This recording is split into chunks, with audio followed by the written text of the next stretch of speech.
As we gather together, we acknowledge that the land upon which our church and homes exist is the ancestral land stolen from the people of the Shoshone-Bannock, the Shoshone-Paiute, Coeur d'Alene, Kootenai, and Nez Perce nations, along with many other tribes whose names have been lost in history. We acknowledge that our presence here today is founded upon the exclusions and erasures of many indigenous peoples.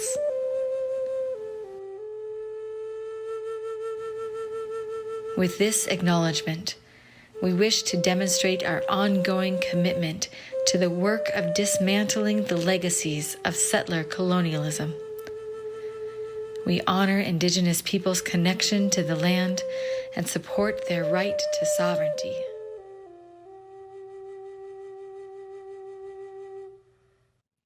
Good morning.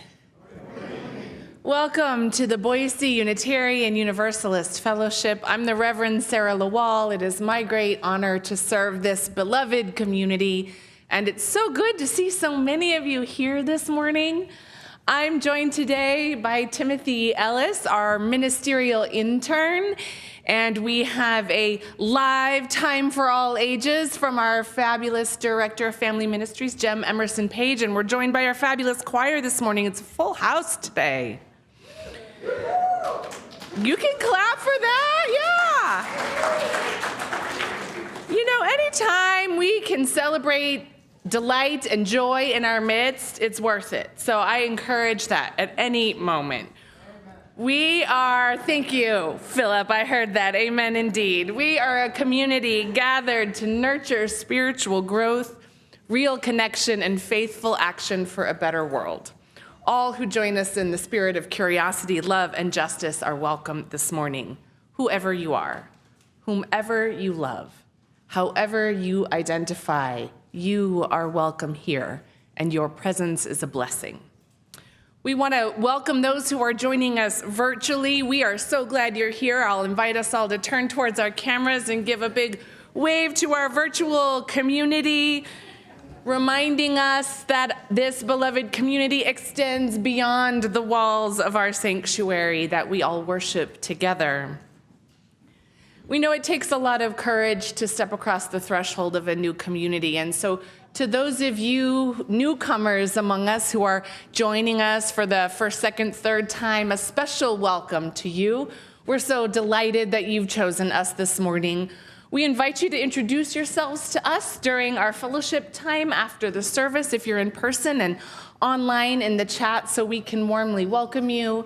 We invite you to fill out one of our newcomer cards on the tables in the entryways, and a link will be up in the chat so that we can keep you connected with all that is happening here in our fellowship. And we have a lot happening this season in our fellowship.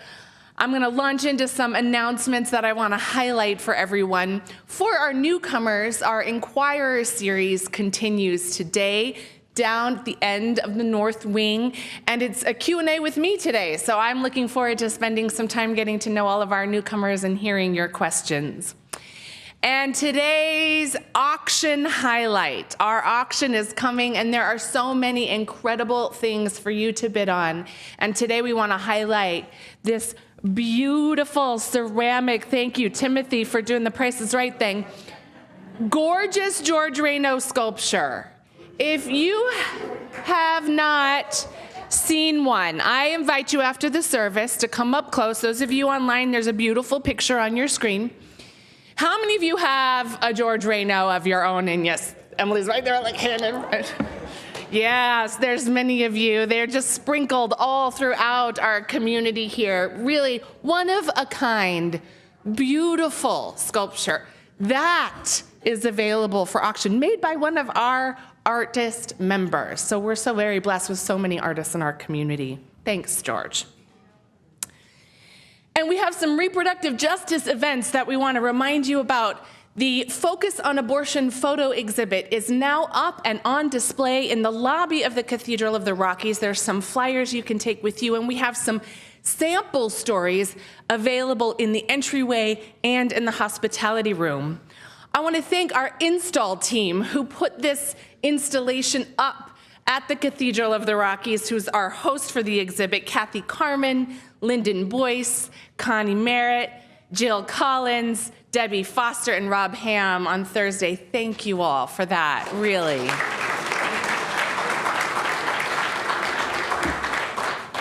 If you would like to join me and a group of BUUFers to see the exhibit and have a meal afterwards and talk about it, we're gathering this Wednesday, the 15th, from 5 to 7 p.m., and then we'll go have a meal afterwards. I do want RSVPs for the meal so I can make sure we all can have a seat together somewhere. But you are welcome to just come for the exhibit. Like choir members, come on down, and then you can head off to choir practice. We'd love to have you. But if not, I encourage you to go and check it out on your own. It's in the lobby. It's open during regular business hours. And then next Saturday, the 18th at 1 p.m., we are hosting, together with the Cathedral of the Rockies, a panel discussion on the impact of Idaho abortion laws. We have a local attorney, a doctor, and our fabulous Senator Melissa Wintrow, who will be there to discuss all of that with us, 1 to 3 on Saturday, the 18th. Our fellowship donates 25% of our unpledged plate offering to a local organization or community whose values align with our own. And this month, we're really delighted to be supporting the Shoshone-Paiute tribes of the Duck Valley Indian Reservation. We have been supporting them in small ways with small donation drives and fundraisers over the last several years, and we're delighted that this year they are an official plate partner for this month of February.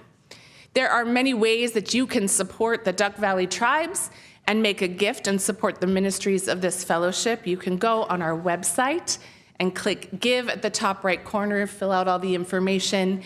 You can use the smartphone app, and of course, cash and checks are welcome, envelopes, and we have drop boxes just inside our doors over there.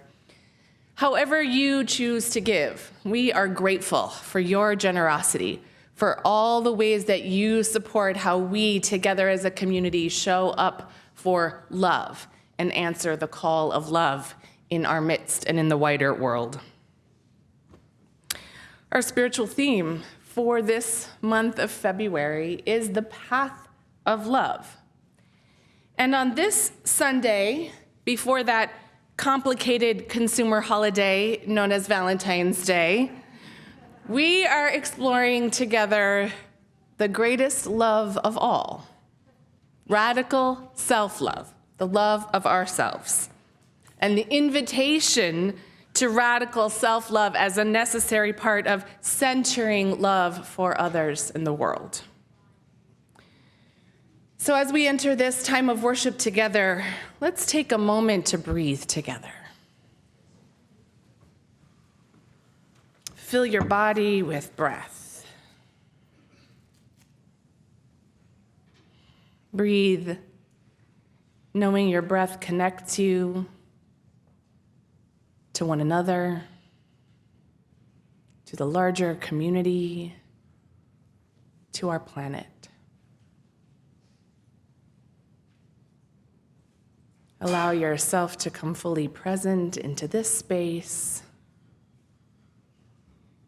to shed whatever burdens you may have carried in here, even if just for this time together.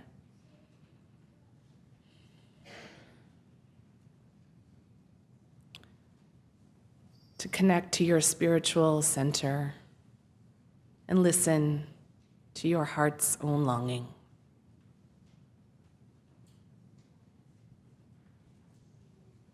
Thou art the song of my heart in the morning.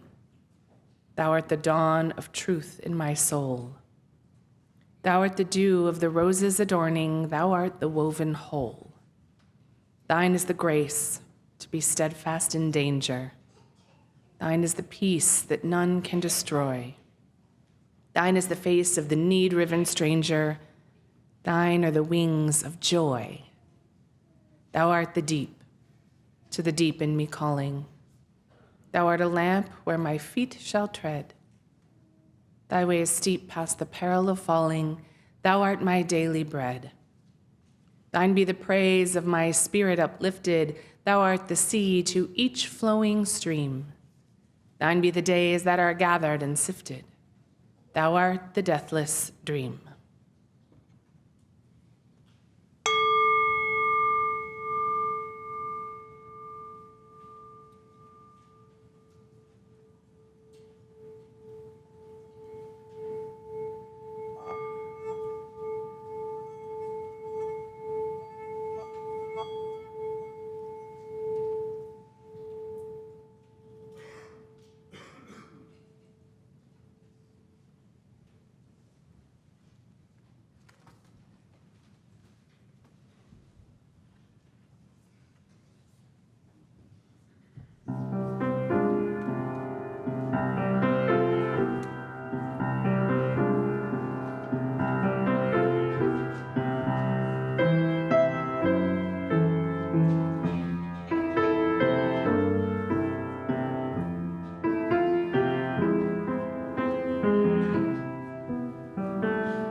Good morning.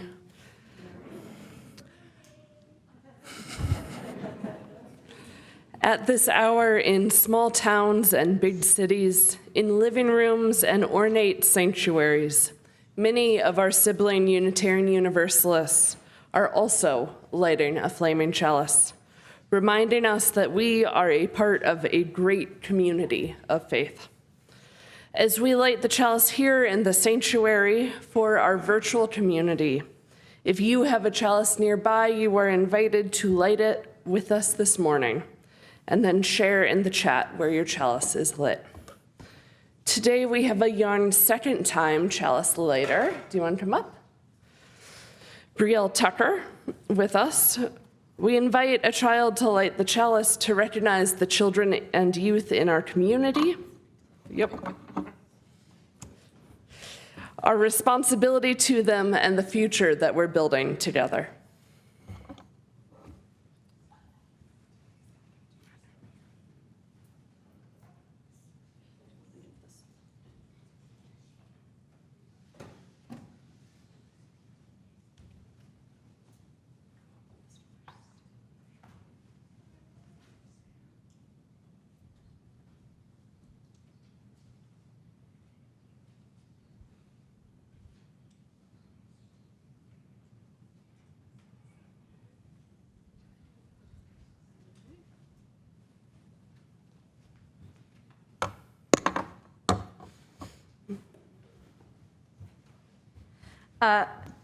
This is a little unusual. Brielle is a second-time chalice lighter. You might remember her from Apple Communion.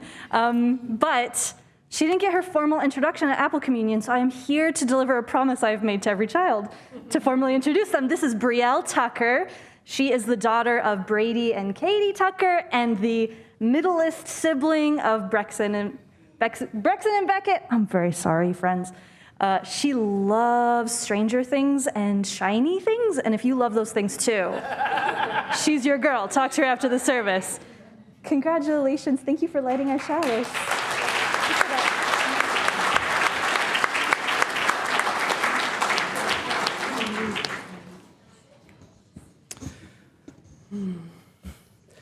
With our, excuse me, with our collective chalices lit in all of our spaces, we offer you this call to worship from Derek Wolcott. The time will come when, with elation, you will greet yourself arriving. At your own door, in your own mirror, and each will smile at the other's welcome and say, sit here, eat. You will love again the stranger who was yourself. Give wine, give bread, give back your heart to itself, to the stranger who has loved you. All your life, whom you ignored for another, who knows you by heart. Take down the love letters from the bookshelf, the photographs, the desperate notes. Peel your own image from the mirror. Sit, feast on your life. Now come, let us worship together.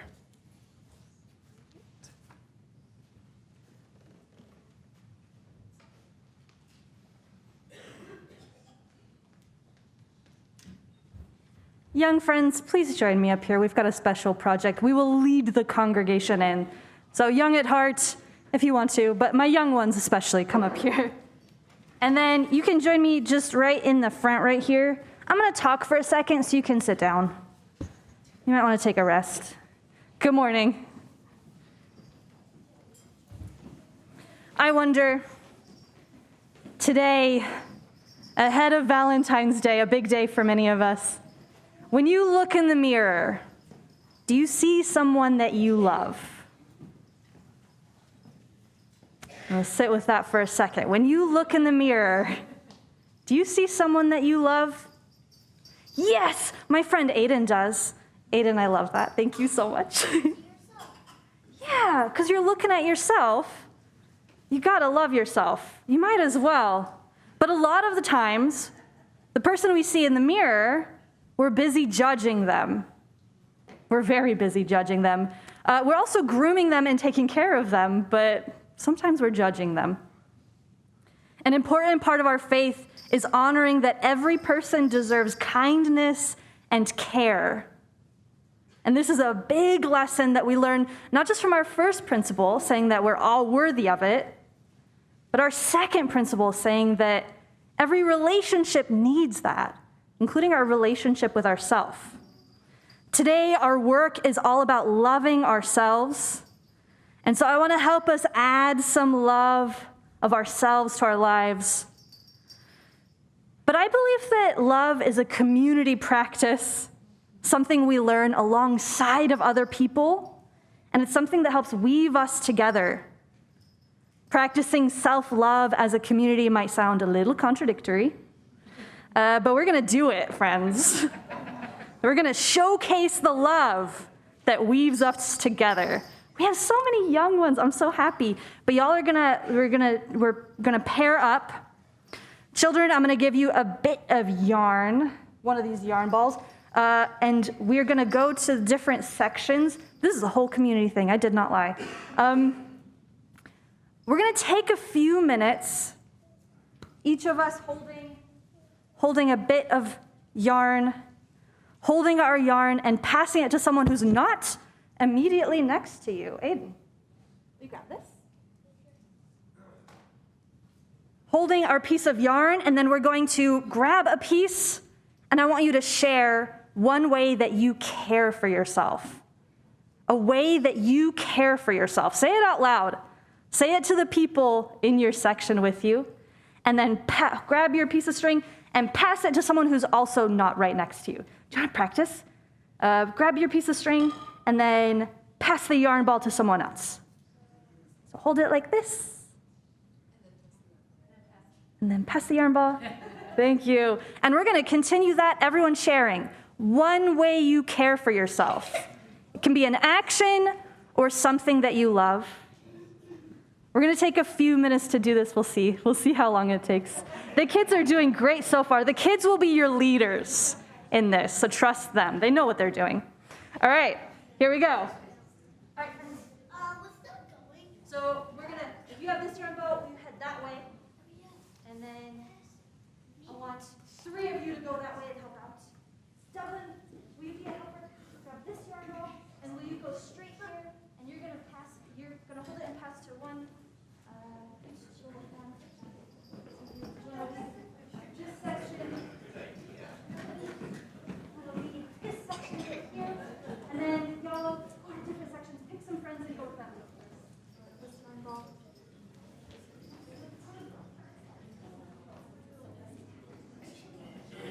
The very last section.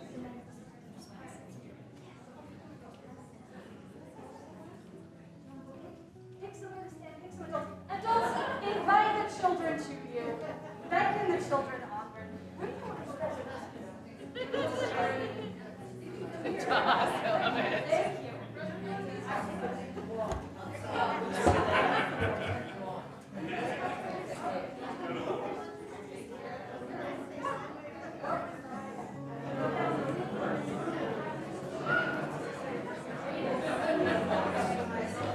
Don't forget to keep hold of your string when it comes to you, friends. We're building our interconnected web of self-love today. This is great. This is chaotic. Yeah, just have some photos. I don't have much.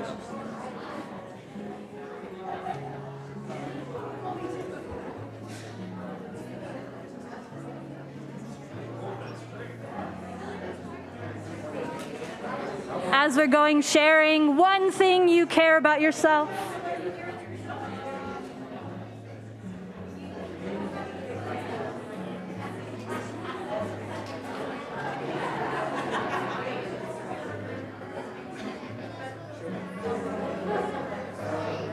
Little piece.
Even if you don't have some yarn yet, you might turn to your neighbor and yarn bombs are flying. Share with them how you care for yourself. How do you love yourself? Or you might just go find a string of yarn and pluck hold of it. I just want to leave it. Just drop your yarn and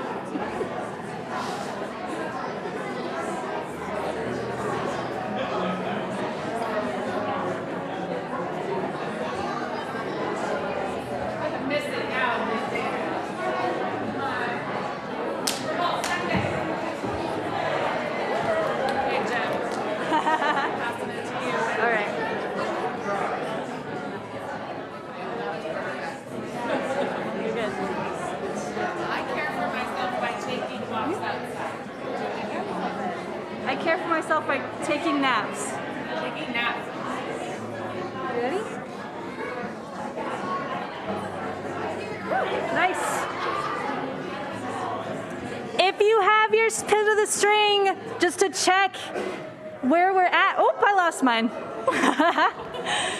I think that we are quite interconnected, friends. Please leave these up for a moment and take a look at around. So great. I'd like our shortest members, will you give, no one else, don't disobey me.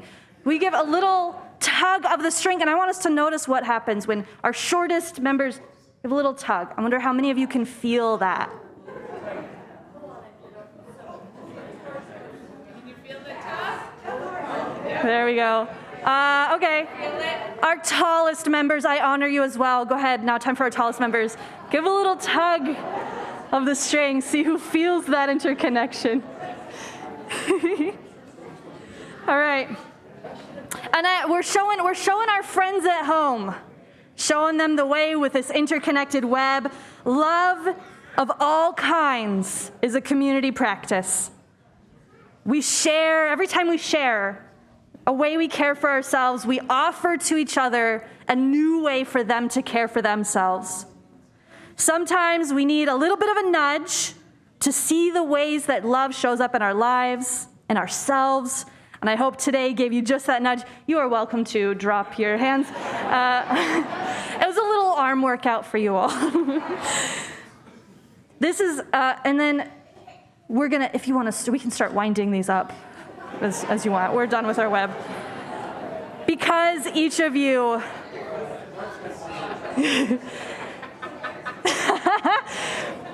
we'll see how well this goes. We're gonna trap each other a little bit. We're trapping each other in a beloved web of care, and we're gonna take this beloved web with us into our community blessing as we wrap up. This is collaboration, I love it. It's great.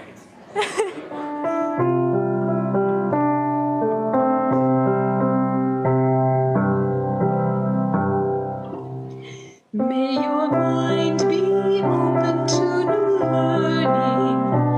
May your lips bring truth into the world.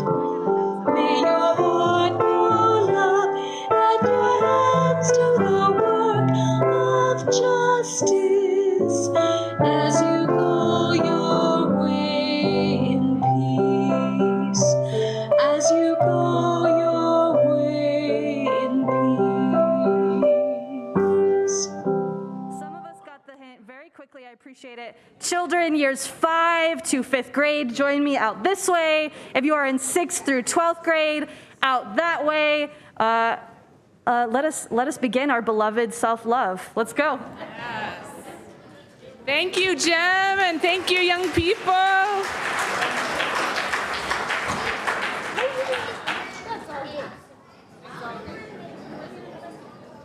Thank you. You may keep winding, and you may, young people, give over the winding to the grown people in the room. And folks who are beautifully, busily, lovingly winding, you can just stick that yarn under your chair and we'll come get it after the service. What fun. What fun that was. What a great opportunity to connect with one another and just sort of feel the delight and joyfulness of sharing with each other our love for ourselves collectively. I think it helps us generate more love for each other when we do that. We're going to continue the Love Fest with our time for joys and sorrows, that also the way that we connect with each other and remind ourselves that we are not alone in this journey of life. We share with one another the joys and the sorrows and the milestones and the hardships and the celebrations so that we can offer one another a listening ear, a kind word, a hug, or our presence, the blessing of our presence. I want to begin with some community joys to share. First, I want to share a joy shared by a few of us that I had the great honor of officiating the wedding of Romel, our asylum seeker, and his partner Christian on Friday. A small band of us. A small band of us went to Vail, Oregon, where we were able to procure a license, have the ceremony, file the license, and get the certificate all in the same day, and celebrated together afterwards. And it was just such a delightful, wonderful, joy-filled, love-filled celebration. So congratulations, Romel and Chris. And Cindy Catalano wants to share her joy of being recently retired after 43 years of nursing from St. Al's, 32 years with St. Al's. Congratulations, Cindy.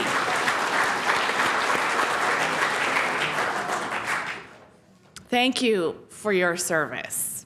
Really, truly. Our medical professionals are so important and so deeply needed, and we thank you for that work. Another joy among us, our newer members, Jonathan and Kendra Dover, are expecting their first child. Congratulations, Jonathan and Kendra.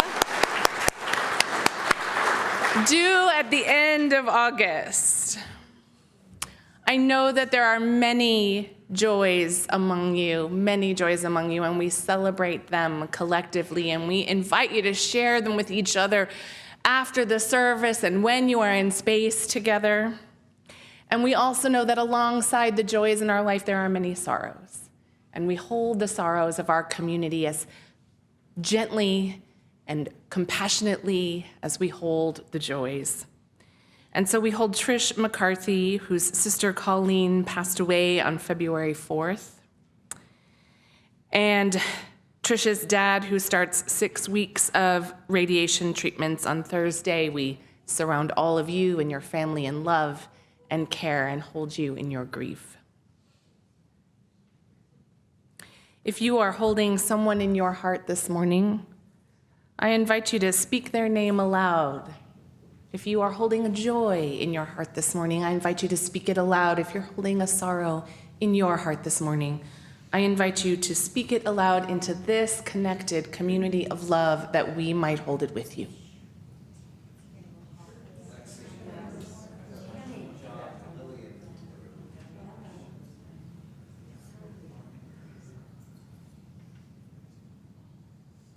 May the arms of this community hold all of our joys and sorrows, those named and those that remain silent and close to our hearts.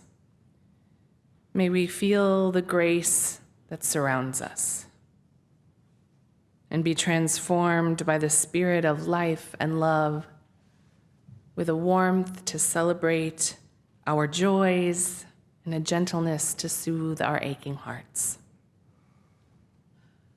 Breathe with me. Breathe in all of that joy and love and connection.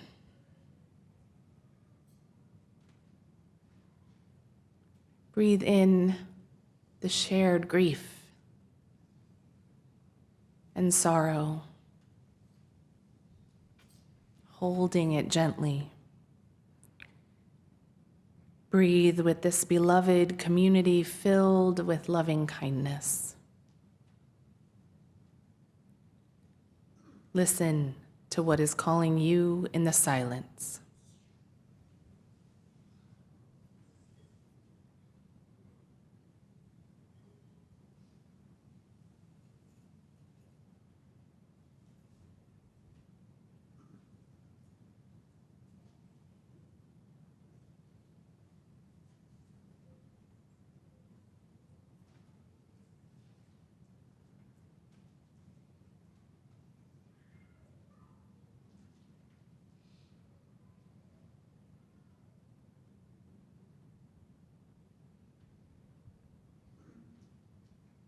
Blessed be.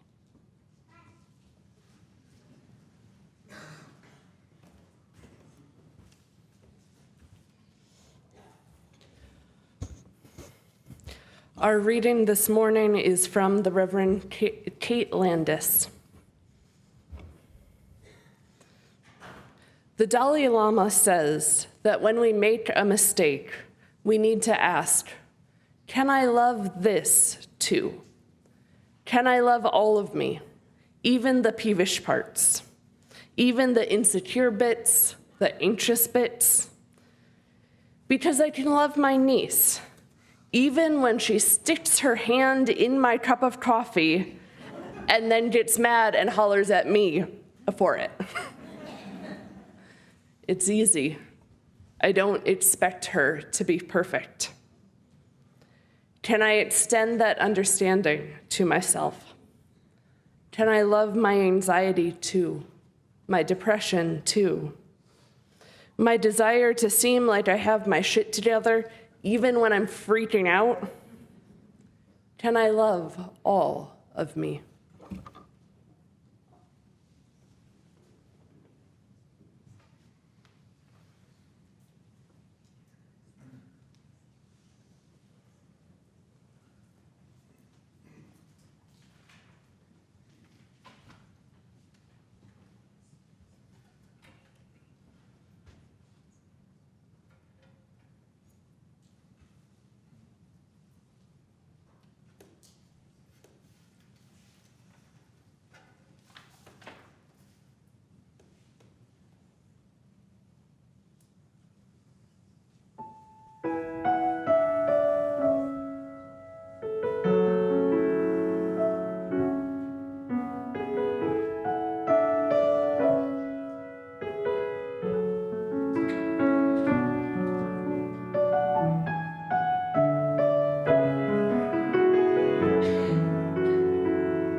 I believe the children are our future. Teach them well and let them lead the way.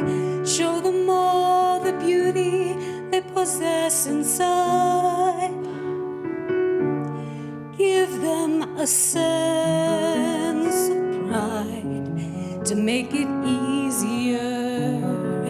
Let the children's laughter remind us how we used to be. Everybody's searching for a hero. People need someone to look up to. Never found anyone who fulfilled my needs. A lonely place to be. And so I learned to depend on me. I decided long ago never to walk in anyone's shadow.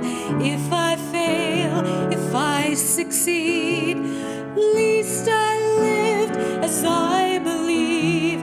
No matter what they take from me, they can't take away my dignity.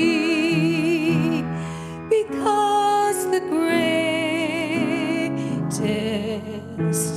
love of all is happening to me.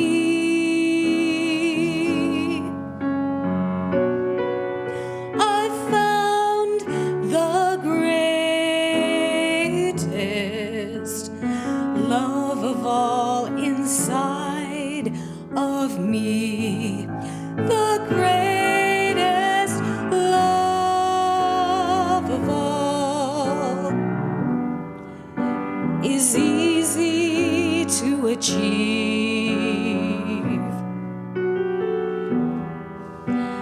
Learning to love yourself, it is the greatest love of all. I believe the children are future. Teach them well and let them lead the way. Show them all the beauty they possess inside. Give them a sense of pride to make it easier. Let the children's laughter remind us how we used to be. I decided long ago never to walk in anyone's shadow. If I fail, if I succeed, least I lived as I believe. No matter what they take from me, they can't take away my dignity, because the greatest love of all is happening to me.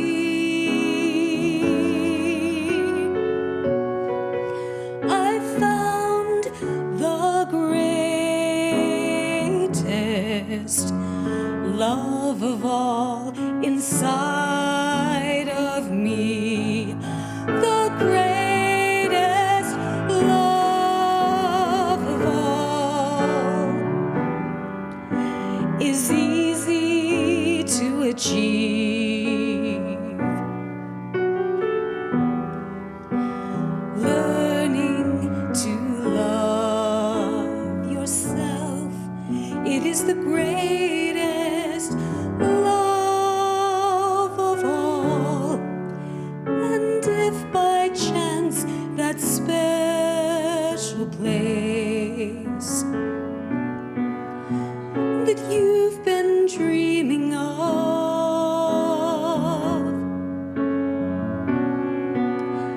leads you to a lonely place, find your strength in love.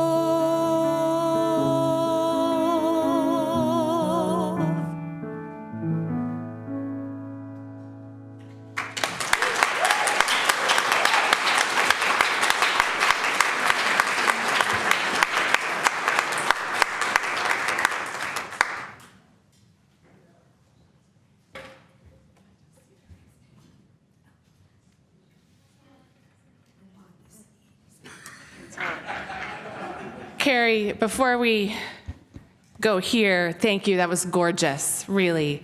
Y'all, I just have to lift up the Whitney. And Carrie said she bought this in the 80s. So I used to have this on vinyl. And as a young, angsty young teenager, when I was feeling really down on myself, I would put this song on. Of course, back then you couldn't make it go on repeat over and over again. You'd have to move the needle every time. But I did it faithfully, and Whitney has inspired more than a generation, and that song still really just does something to me every time I hear it, so thank you very much.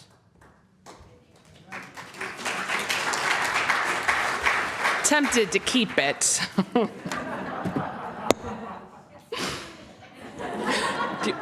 Fair. I have recently restarted a daily yoga practice.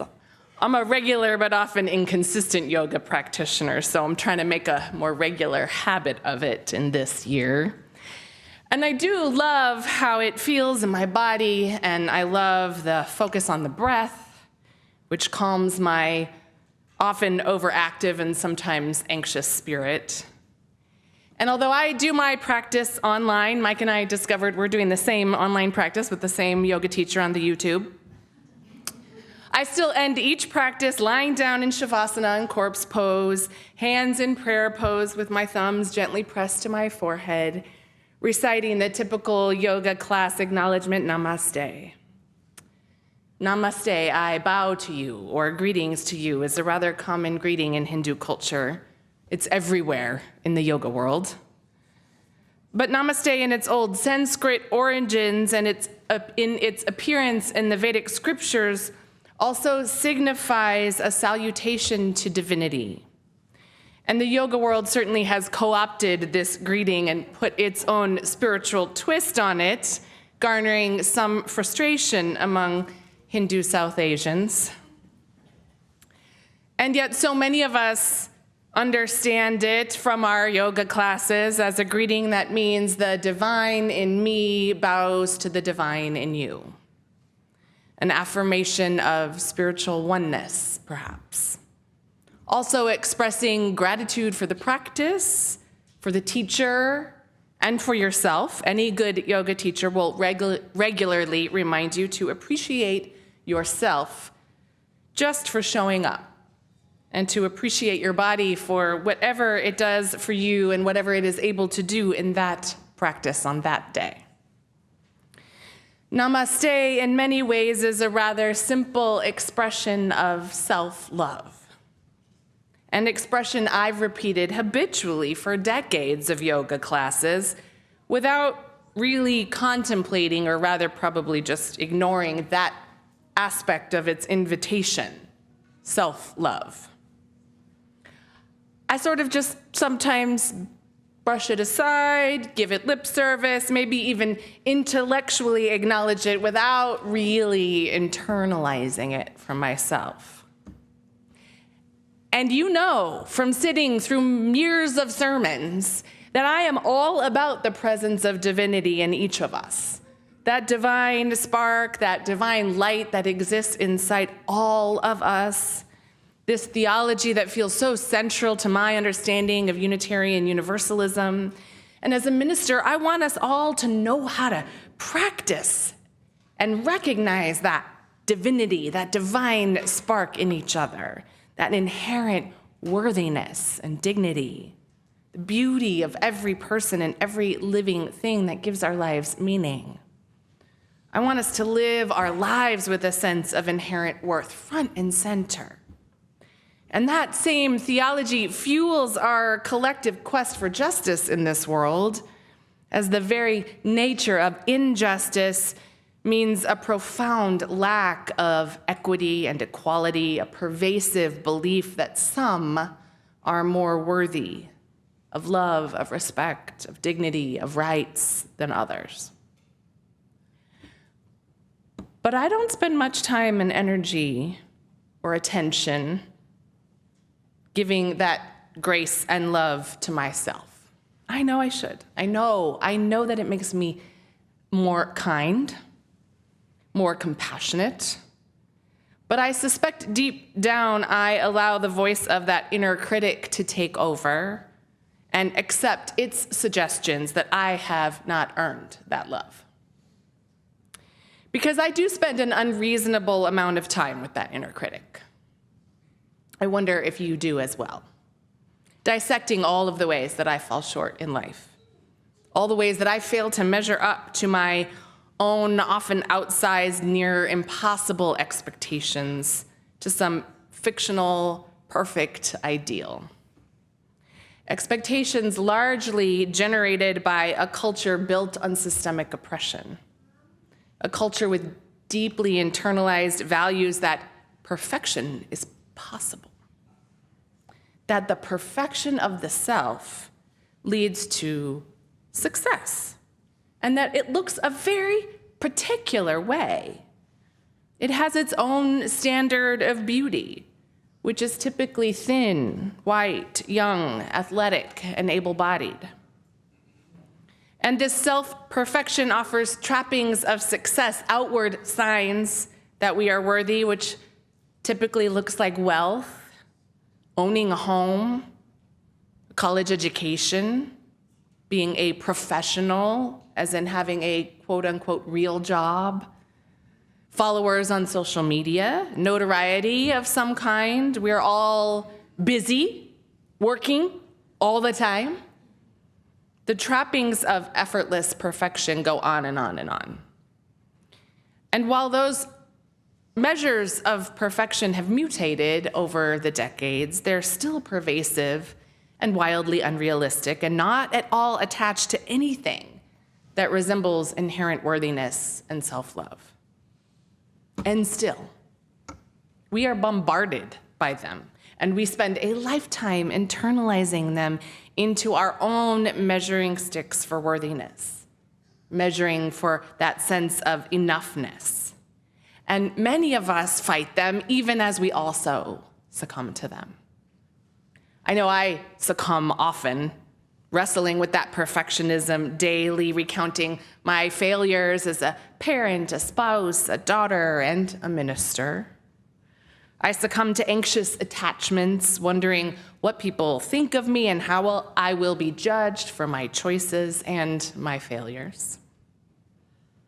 Add to that voice of perfectionism those childhood messages many of us received from parents, caregivers, and teachers, also socialized by this culture, and many doing the very best that they could with what they knew at the time. But messages that tied our value or our worthiness of love to achievements or to being good, or maybe it was tied to doing things for others, not being selfish, or to being strong or smart or capable or pretty or being sweet. You get the idea. Our culture has trained us that love and worthiness must be earned. And today's culture constantly reinforces that our value exists in the marketplace, neatly measured either by what we earn or what we consume, rather than by anything that exists within us, that's born with us. Author Anne Lamott writes, "Perfectionism is the voice of the oppressor. It is the enemy of the people." And when we succumb to that pull of perfectionism, when we allow that to become our false idol of worthiness, we can so easily slip into perpetuating systems of oppression, aligning with the very same practices that fueled slavery. My colleague Molly Hausch-Gordon puts it this way: the human becomes an object in the workings of the economic machine rather than a free subject in the world. And our worth is assigned by that economy rather than born from within. But we all know, deep in our bones, in our hearts, in our souls, in our minds, in our spirits, I believe we felt it today when we were throwing balls of yarn at each other. We know, and we're beginning to wake up more clearly to that clarion call that perfection does not exist. I saw a meme recently that asked this question: if I asked you to name all the things that you love, how long would it take you to name yourself? That one hit me right in the gut, because I knew deep down that for many of us, we might never make that list. Self-love, despite having increasing popularity in our spiritual zeitgeist, has a lot of people writing and talking about it these days. It sure isn't easy. And systems of oppression thrive on people not thinking well of themselves, on their dependence upon other people's validation to feel good about themselves. It's the very undercurrent of the multi-billion-dollar health and wellness industry. And some days, self-love feels pretty impossible. How can any of us, particularly our beloveds with marginalized identities, possibly love themselves when our culture and our government, especially here in Idaho, do everything they can to deny their experience and deny their autonomy, suggesting that the way we live the health care we need, or the way we parent is a mistake and even a crime. This being human thing is really hard. No one really teaches us self-love, and our culture certainly resists it. Resistance comes from this culture that trains us to see self-love as overindulgent and selfish. But thankfully, we have some brilliant truth-telling prophets in our midst these days, in particular, proclaiming that self-love means you are worth more than what the culture has taught you. You are worth more than what we have taught each other or ourselves. These prophets invite us on a different path of love, that lifelong spiritual journey of radical self-love. One such prophet of our time is Sonia Marie Taylor, author and activist of The Body Is Not an Apology, the project and the book. Sonia preaches the gospel of radical self-love, and she writes this: radical self-love is not something you have to achieve. I understand the word radical to mean quite literally something that is inherent, something that is already in us and that speaks to the origin of who we are. In order to radically love ourselves, we have to understand what is blocking the natural flow of what we came onto this planet with.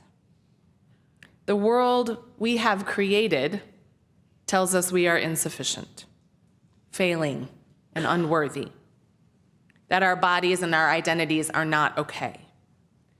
And in order to counter that kind of extremity, I believe we need to have an extreme kind of relationship to love in our own beings. That is her explanation of radical self-love. The word radical also relates to a fundamental nature of something. So for us as Unitarian Universalists, radical self-love is also about justice. It is anti-oppressive, anti-racist, anti-capitalist, counter-cultural. It is about drastic social, political, and economic change. Sonia Marie Taylor goes on to write, when we radically love ourselves, when we accept ourselves, we start to love our surroundings. Radical self-love becomes a filter through which we see the world. It informs farming, forest regeneration, ocean conservation. It allows us to exist in full and reminds us that we are not separate from this earth. And that is why I am in this work and in this faith, because that is the life I want to live. This practice of self-love embodies our commitment to interdependence, to our collective liberation and our collective thriving. Radical self-love suggests that the love for ourselves, not just our external actions in the world, but that our love for ourselves is deeply, intimately, inextricably linked to our love for each other. Loving ourselves well opens up a new way of understanding how to love others well, giving them space to be themselves, honoring them with gratitude and kindness rather than judgment and criticism. It does not mean, however, allowing people to walk all over you and get away with harming others. Loving ourselves well also means that we can set boundaries and hold people accountable for their actions and their words, even as we try to love them. Here are some tips that Sonia Marie Taylor offers for practicing self-love. Be a better friend to yourself. Offer yourself the same kind of non-judgmental love and support that you would offer a friend. Trust yourself like you would trust a dear friend. Interrogate your emotions and inner dialogue. She calls it exorcising your emotional demons. What are you taking in What are you saying to yourself that is counter to the practice of self-love? What is the opposite of that thought? And can you discard it and replace it with something more life-giving, more supportive and healing and joyful or fun? Review how you are nourishing your body. What choices can you make that feed your understanding of your own body's needs and health? Remembering that health is not about size or weight or physical shape and is not tied to our moral worth. Loving ourselves means nourishing our minds, our spirits, and our bodies in life-giving and energizing ways. Eating good food. That was one of the things that one of the young people shared with me today. Eating good food, exercising for those endorphins, resting, taking naps when our body tells us we need it, and even if our bodies don't tell us, we still need that rest. In loving ourselves well, we begin to disentangle ourselves from the structural sources of self-loathing and instead turn toward healing, wholeness, self-reflection, and compassion. Listening deeply to our own desires, needs, and wants, separate from what the culture tells us, or what our parents or childhood, or even our religion, even this religion, tell us. In loving ourselves, we become more aware that practicing self-love means building a community of people who take care of themselves in vibrant and beautiful ways, who have a desire to care for one another in deep and meaningful ways. It means recognizing the interconnection of all of life. Sonia Marie Taylor also writes, "The illusion of separation falls away when we love ourselves. What we're left with is the knowledge that we are responsible for each other, that we are worthy precisely because we are responsible for each other. I believe that a world of radical self-love is one where we are joyfully interdependent." I invite all of us to welcome that invitation to joyful interdependence and radical self-love today and every day. You are worth it, just because you exist. May it be so. Amen. Amen. That's right. So I want to invite us all into a time of meditation and reflection where we can tap into some of that self-love and space together. So I'll invite you to get yourself comfortable as you can. Take some deep breaths. Close your eyes if that is comfortable for you. And I invite you, if you're willing and able, to place a hand or hands on your heart. And breathe in that moment.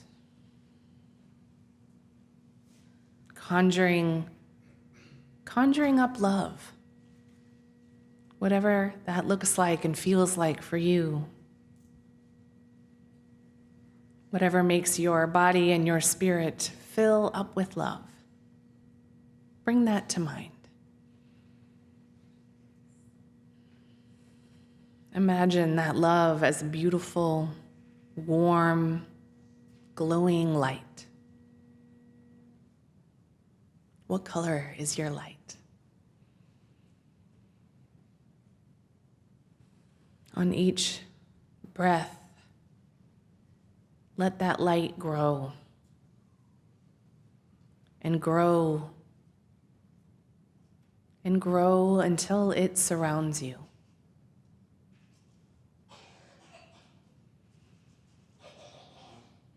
And on your next inhale, I invite you to breathe in all of that love and light right into your heart center. Breathe it in. Let it move around and fill you up on each inhale, breathing in that love, that light. Let it travel through your body.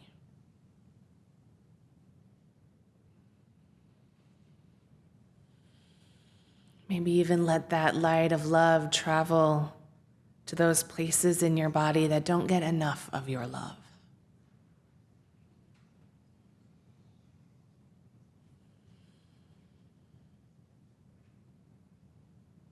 Keep breathing.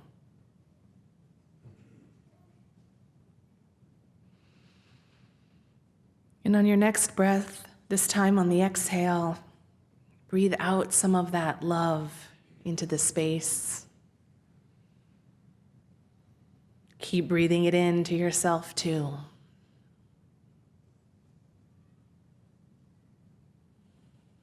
Breathe out that love, letting it reach beyond the walls, out into our community, across the world. Keep breathing it into yourself.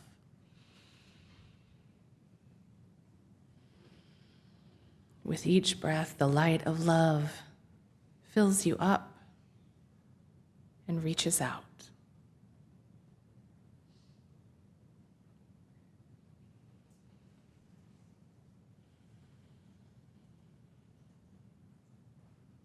Keep inviting that light to grow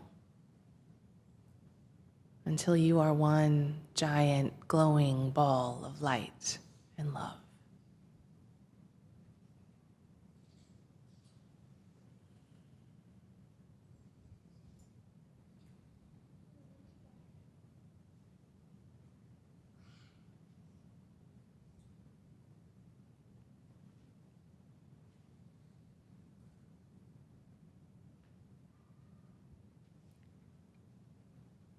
Invite yourself to stay in this light, to hold on to this feeling moving through you, in and out. Love moving through you as you slowly invite yourself back into this space, into your body. And open your eyes whenever you are ready. And hold that light. Feel that light of love filling up this whole room. May we be vessels of comfort and compassion. May we be vessels of peace and justice. May we be vessels of light and love. In the name of all that is holy, we pray. Amen.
skin on the outside. I am not my age, I am not my race, my soul inside is the light. Oh Lord, oh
Thank you, choir. That was beautiful. Friends, I invite you to rise as you are able and place your hands over your heart for our closing blessing. This blessing adapted from the Reverend Kate Landis. Remember, you are loved beyond your wildest imaginings by the Spirit of creation. Every bit of you is holy, even the embarrassing parts. The divine is in your every cell, calling you to a loving, joyful, boisterous life. So go easier on yourself. Accept that you are a blessing. Remember, we are all glorious gifts to a world that desperately needs us. Blessed are we all. Go in peace.